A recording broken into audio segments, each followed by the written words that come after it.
So on these first couple waves, I would have loved to see like much more aggressive play, only because it's Aatrox, and as long as we're using our movement speed, we are completely fine. You got a 14-second cooldown on Q.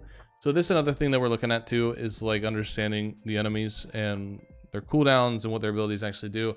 So he's got pretty long cooldowns on everything early, right? Especially his Q, 14 seconds. Once he uses a third, it's about 5 seconds in, so you got like 9 seconds of trading time, and your Q is going to be much lower.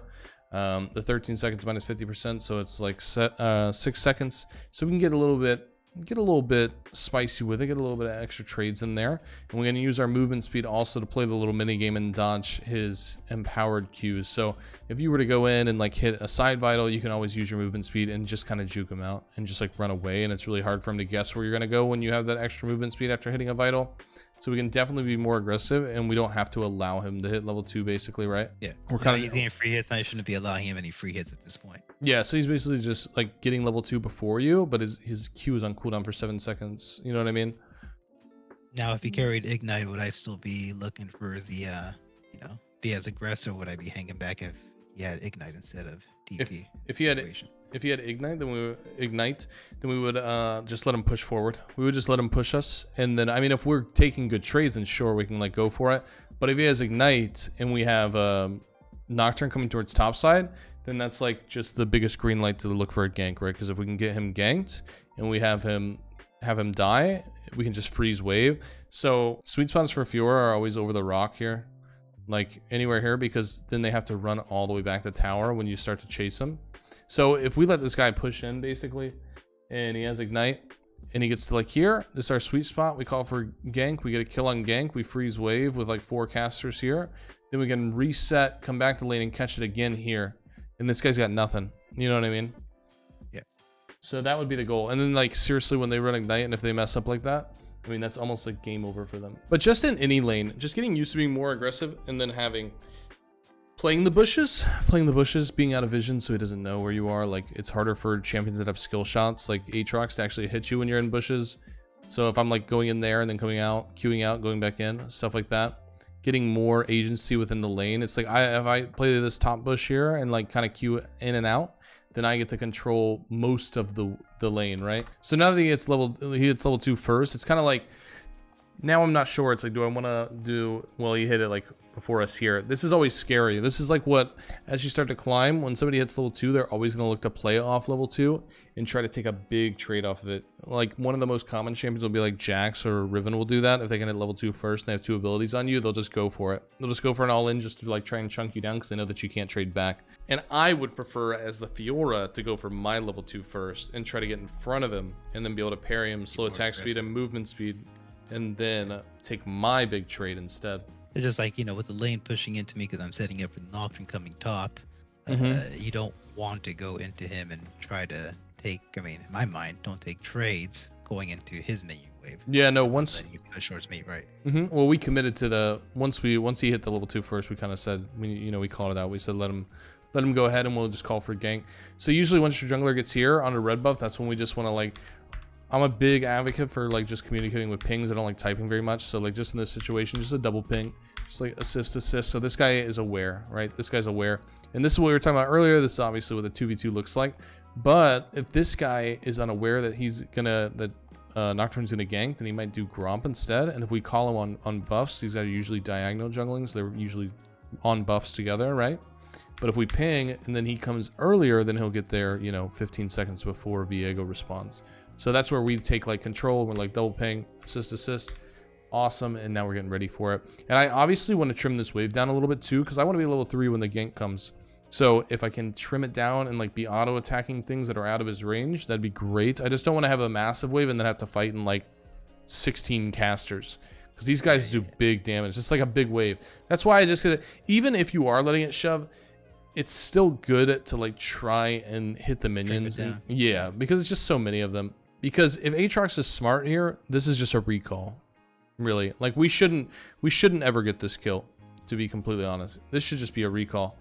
And then because what happens here, he can either recall and have you have to get this minion wave and then you're stuck here, or you might have to use teleport if you were like lower HP, or he's allowed to do something like this where he can go and invade and look for a play And if you want to go help, you have to give up all this CS and gold, like XP Yeah, and that's gold. what I was thinking in the back of my mind too. Is I was giving all that up to help the Nocturne, but obviously you have Nocturne taken on.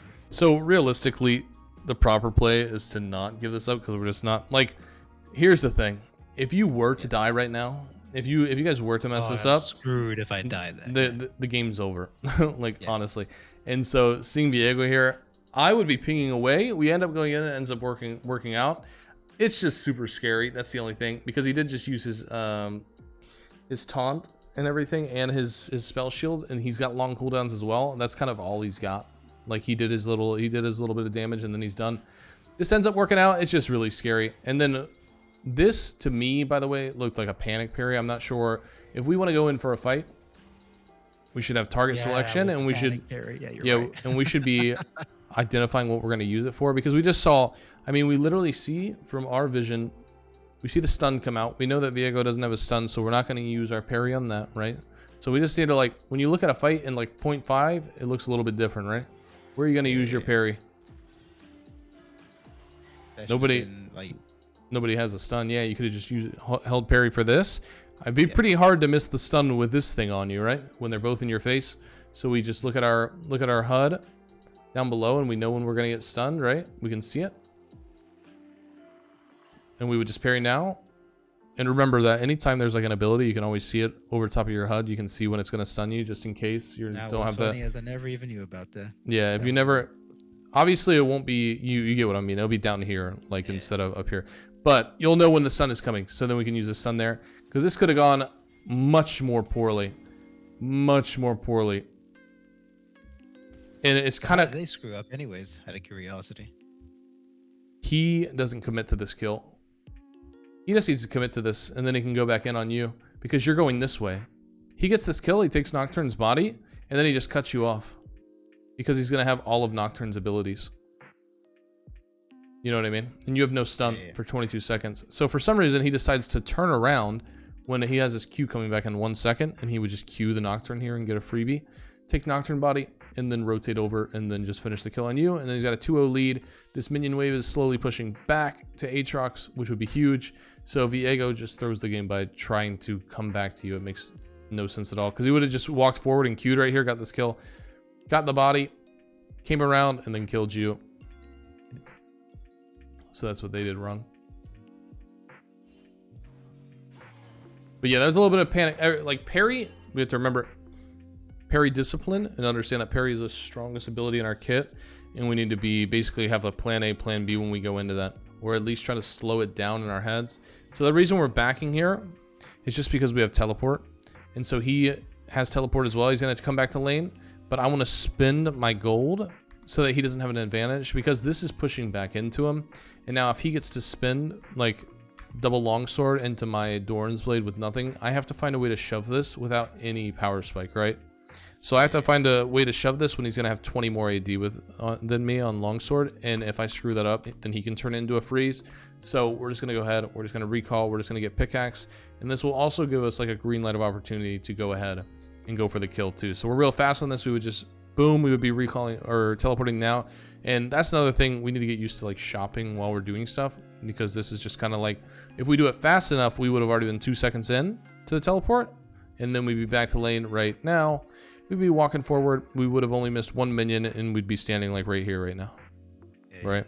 And actually that's nothing I've never done right there. What you just told me to do is like back. What I'm used to is shoving this all the way in and then back and just keeping my TP for a bottom rotation or something like that. So TPing back right after that horrible deal. I mean, again, I wouldn't have done that normally. So that's for the first 2 minutes of the game before your teleport's unleashed, you're allowed to play as aggressive and selfish as you want.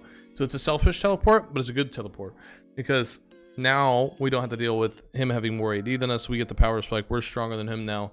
We have more spent gold.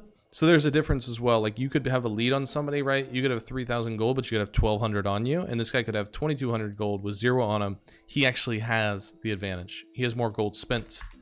So he would have the lead in the 1v1. Like he would have the advantage, even if you were like 2-0 and you had more gold. If it's not spent, then it's not really doing anything, right?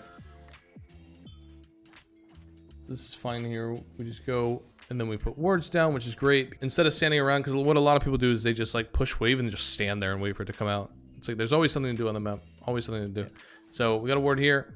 Put another ward here. Wonderful. Okay. And now we can go back. Now we can go back and we can look for a play. So this is going to slowly push back to us because it's closer to him, right? So that means his wave will hit first, which means his minions will do damage first, which means it slowly is pushing back to us. Yeah. So we can let this push out a little bit, let it come back to us, and then but we can also just look for any type of trade. We just don't have to be too aggressive. We don't have to force anything, right? So we can just be a little slow with it. So we're gonna make a mistake in a moment. And I kind of wanted to look at it closer.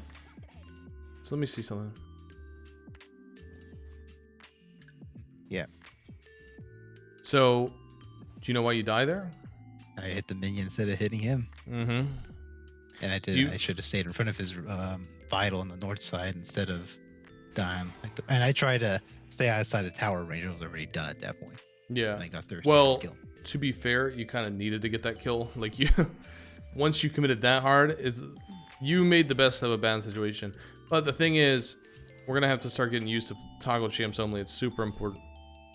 Super important. Yeah, and I have it on my like a little button, the top right next to #1. So you're right. I should have hit that before committing to it. So toggle champs only is going to be super important in minion waves as well as under tower. So it's not just for under tower, it's for minion waves too, so that you don't actually hit it, because that would have been a kill, right? So he's got 80 HP. You have 138 AD right now. So just that one more auto would have done the trick, but we just missed it. We just hit the minion.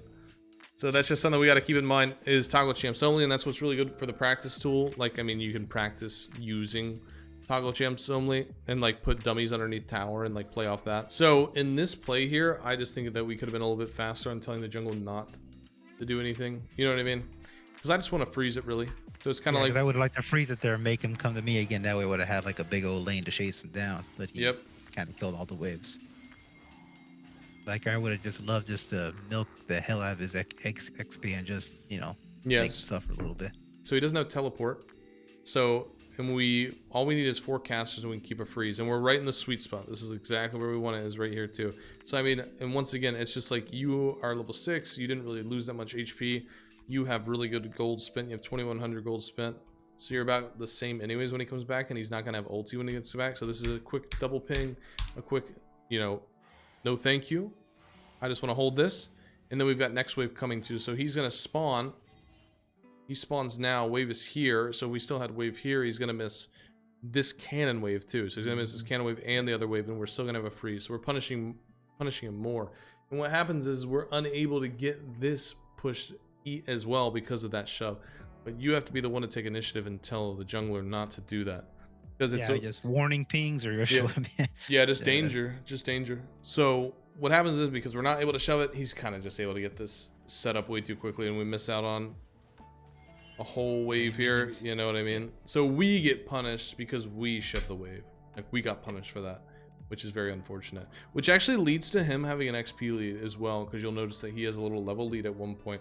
And that's literally because it was poor. Wave. Yeah, it was literally just poor macro. And I mean, it's really, you know, you didn't know, so you can't ping him, but now you do know. And it's not a bad thing. Like, nobody's going to take offense to being pinged to be like, hey, like, I just got you an extra 150 or 300 gold with that assist / kill. Let's leave this wave. I want to freeze. I want to freeze. I don't want to push. Which is okay. We still have a lead here, and we're looking at it, and that's fine. So we know that, you know, we're still ahead. Like, we have a little bit more gold than he does. But, you know, the thing is, when you look at it, when we're 3-1 compared to 1-3, I would expect this gap to be much bigger. You know? Yeah. So this is going to be a huge forced fight, by the way. Extremely forced. So, we always want to go clockwise or counterclockwise, right? And you're in, like, the perfect position to do so. You're right here. And we just got to slow it down in our head a little bit. We're going right, bot, left, top. But we split and we make it super hard to do anything. Yeah. You know what I mean? But here's the thing. We don't have to do anything here. This is more than enough. You've already pushed him out of lane. Let's just queue away. Let's just get out. Let's just get out and get this wave. If he wants to stay, then he's going to have to stay with no HP. You already won the fight. Getting the kill is not necessary. Just this split, just that was enough. Now he's at 300. You're taking a tower shot, sure, but you would just queue up now. Just walk up. Just be done with it. There's no reason to keep pushing it. Yeah, because now he just used ult. He's got no ult, right? He's gonna use ult. He uses ult now, but he's only got 300 HP. He can't sit under this tower. He doesn't know. He doesn't know if he's gonna get dove or something like that. He's probably gonna recall. You can just slow push this wave if you want and kind of like bait him out. There's so many options here, but we kind of throw them away by doing this. We barely get the kill, but this is what happens to our wave after we do that. We completely forced it. Let's watch our wave. So and then Nocturne comes and screws you over again, right? So Nocturne comes up, and now look what Aatrox gets to catch here. This is where we lose our lead. It was just too forced. You already won the fight. Like if you push somebody out of lane, that's more than enough. Pushing somebody out of lane like that and cutting their HP down to 200 HP is absolutely more than enough. Because then you can look for like a plate, or you can make him make a mistake and get nervous, and maybe he tries to throw a Q because he's trying to like farm under the tower when you're there, and then you get a stun, and then all you need is like one auto attack to finish kill. So just too aggressive. We just don't need to do that. But what happens here is we don't even evaluate anything. So we come back to lane, right? And then we need to realize that this guy's a level up on us and just chill out for a bit. We're like, we gotta be like, damn, we kind of like threw our lead on that last kill. Let's let this push back. And I want him, like, you're not fighting in sweet spots. Like these fights are much too aggressive. Much too aggressive. These trades are not gonna ever benefit you. They're just not.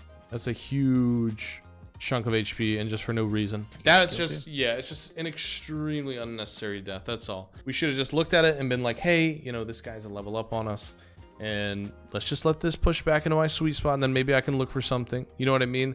Let me look around the map too. What's going on the map when I'm going for this trade? All right, Nocturne's coming out of base. Maybe he'll go for his red buff that's up. Maybe he's gonna be top side.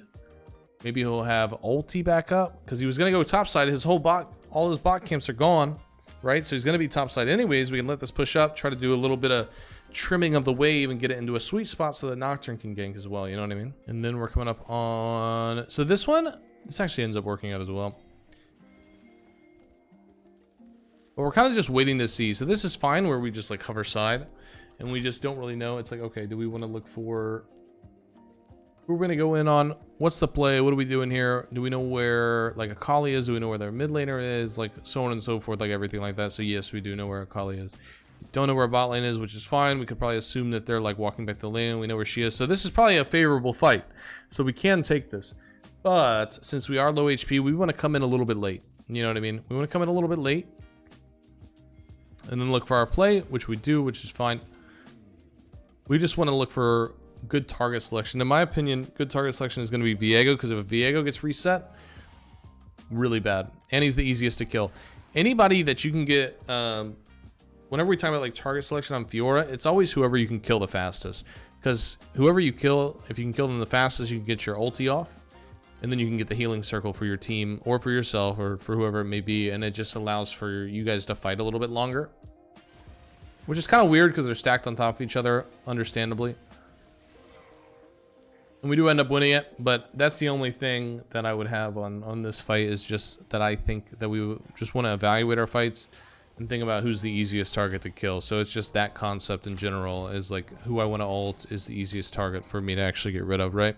And the only time that concept changes is in later stages of the game, when either enemy has like a massive tank and you need to play for that tank. Like if you have no true damage and you're the only person on the team that has true damage and they have a Dr. Mundo, then you're probably going to fight front to back. Or if they have a Scion or something, you're probably going to want to fight front to back, because you're going to be the only person that can kill them, right? So you have to take that job on.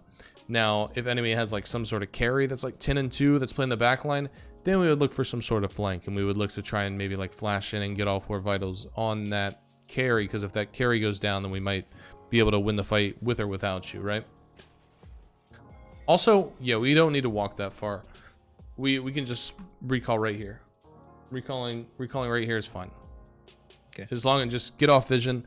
Like this is just an extra 3-4 seconds that is kind of wasted to go up past that line, because he's not even here. Like you don't even see him at all. Like even down here, you know what I mean? So you're fine. Nobody's stopping your back. It's just kind of like wastes 3-4 seconds whenever. We just always want to get our recalls off as fast as possible. And so this is something I wrote down at the 12-minute mark. Do you remember that control word you had at 4 minutes? Yeah. Now you have 2 of them. Yeah. And you haven't used either of them. So that is 150 gold sitting in your inventory. So here's a concept I'll give you about control words in general. If you can't defend them, don't buy them. Right? If you can't defend them, then don't buy them. Because there's no point.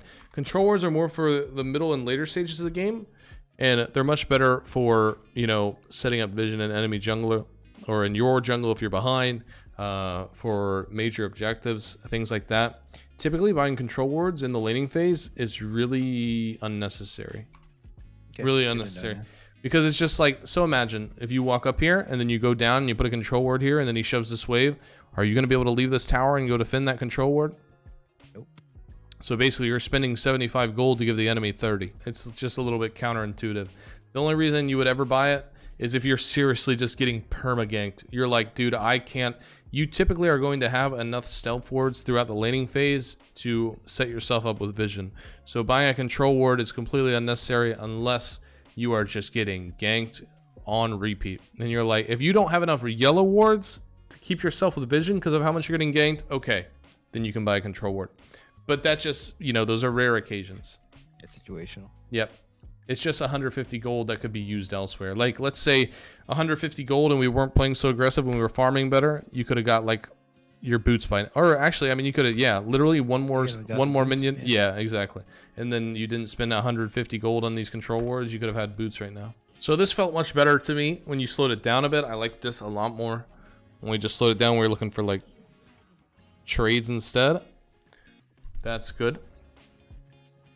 And then also like something that I didn't write down that we were talking about throughout the game was like making sure that you're actually pressing tab every time you get to lane. Make sure you're always looking at what your laner has, you know what I mean? So you don't accidentally jump into a fight with like a Bramble Vest laner or something like that and then end up losing and being surprised. You're like, wait a minute, I just beat this guy earlier and now I'm losing. You know what I mean? So this was much, much closer. A little scary, but like you understand why you can do that, right? Because we have the extra, we've got the extra lifesteal from Ravenous. We also get the ulti off, so we're healing a ton because he doesn't have healing reduction either. So we can get away with plays like that. But the only time you can really get have Executioner, yeah, if they have any type of healing reduction, then we are done for. That play is off the table. That play is off the table. We made it happen though, thank God. But that's very risky. Another very risky play though. I mean, was there anything I could have done better? I mean, maybe I'd probably even land the stun. Actually, you're right, so that's the one thing I could have done better that fight, is landing the stun. We actually can do... So, for one, parry's kind of a waste. If we really want to look at it. Parry's kind of a waste. You did have an opportunity to ult right here. We'll look at it again. So after he used 2Q, he used 2. He's going to use 3. Or does he let it run out? It's one of the two. He uses it. That's when you would go in. It's right here. This is your window of opportunity. So this is what they call a 5 vital ulti, right? So where you would Q in, hit this vital, and then you would ult and hit the same vital again. So he is in your sweet spot, and he just uses 3Q. This is fine. This is fine. Even though you have parry on a 5-second cooldown, this would be like a nice little window of opportunity where we would Q in right when it comes up. Hit that vital, so we'd Q in now, right? And then we hit that vital, we'd ult, and then hit that same vital again, and then start working our clockwise or counterclockwise, preferably clockwise because we want to go for the vitals that can be the most easily defended first, which is the one that's towards this rock. This would have been your best fight, in my opinion, is that right there. But we do get the fight, and to be honest, those close fights like that is why we love Fiora, isn't it? To be fair, yeah, I agree. This was good, by the way. I like this, that we stayed here, and we were like... I was thinking about it. I was waiting for you to tell me to stay. I was like, I'm not too sure if I should back, but I'm going to back until he tells me not to. No, this was good that we decided to stay. I like that this is good Fiora knowledge. Proud of you on that. Not a lot of people know that, I mean, any type of displacement is considered a stun, so Not a lot of people know that you can use the Rift Herald to stun like that, and a lot of enemies don't even know that. So sometimes they get caught out by that big time. So I like the attempt there. I respect that a lot. And then we decide to stay because we have teleport coming up. Just a little scary. He was able to stay off vision just a tad. Just a tad. So this was what you could see. He literally hugged wall, basically, is what he did here. It just looked a little funky. He just hugged it just barely. It just barely was able to get through. Classic. Yep. But the thing is also that we could, when we're looking at that play again, if we look at the mini map, you can actually see it on the mini map, right? Where he just a little bit, where he could walk through. So you know that he could come back and flank you. Just a heads up that you can see that on the mini map and see what it looks like and know. So we end up staying alive, so it's fine. We know he's here, so we're, we know that Viego's somewhere up here, so we're really just like Nocturne's down here doing his thing, so we're not gonna get any help. But I'm okay with this 1v2. Like, I don't think that they can actually kill me. You know what I mean? I've got full HP, I've got parry, and I have ulti. I feel pretty comfortable in this, so this is fine to stay here, even with this guy here. So now we're playing off our teleport timer. This is great. We just want to get this shoved, basically, and then we can actually go spend our 1500 gold, and then we can come right back and look for a fight, which is what we do. This is great. Spend money. And then also your teleport is unleashed, so you could kind of like force him a little bit, force his hand.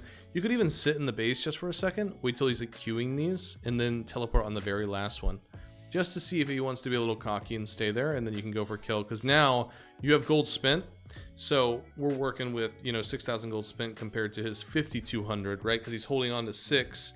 So that's where we're looking for, like, those are windows of opportunity when we actually have more gold value spent than he does. So something to think about too. Like, whenever you come fresh off a recall like that, you're much stronger than he is. You have like a whole sheen above him, right? Those are the power spikes that we want to take advantage of, basically.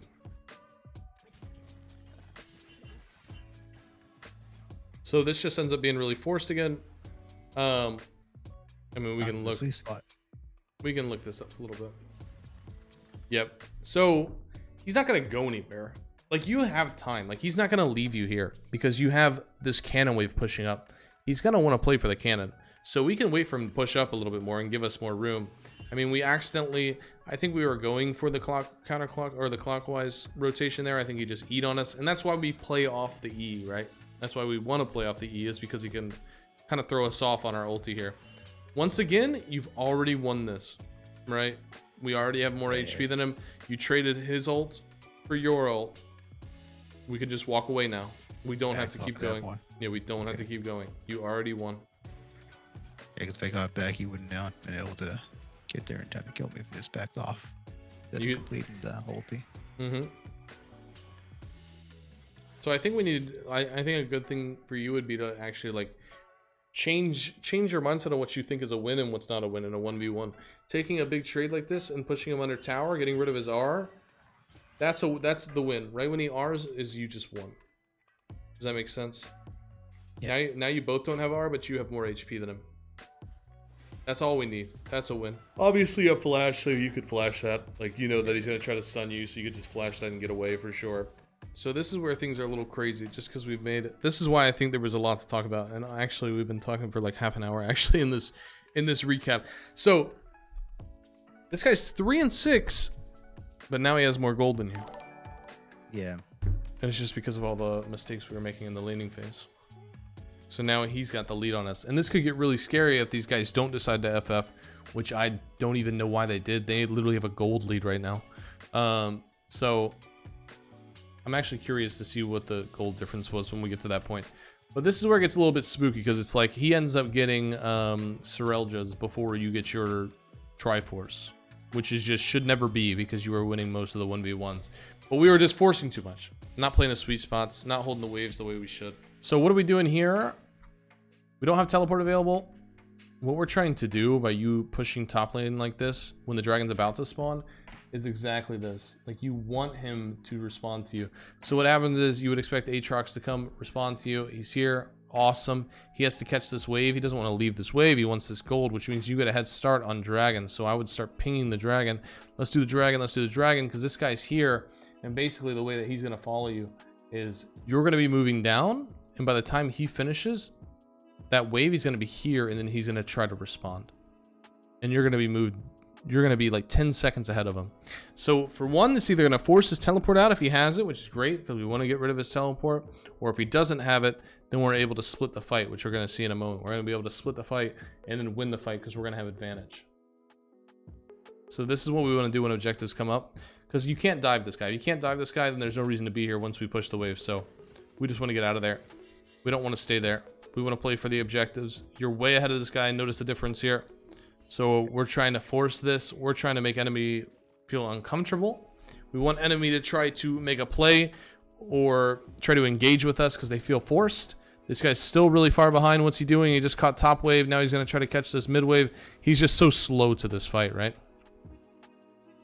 So this is where things just get a little bit weird because we're just like all lined up. So you're just trying to figure out like what you're trying to do. Now, in this, really, who do you want to ult, right? Whoever's going to be the easiest to kill. And I think that's going to end up being Yasuo or Viego. I think this guy can jump around too much. Lee Sin can. These guys are both in front of us like this. I think you're just going to ult the first person who's there. You're just going to ult the first person that's in front of you that you can kill. It doesn't really matter either one. Because once you get that kill, that ulti circle is right here on all of your teammates and you just win. But I like that you push. I like that you move up and don't.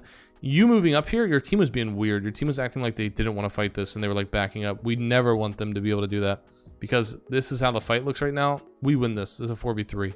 And these guys are way late to get there. So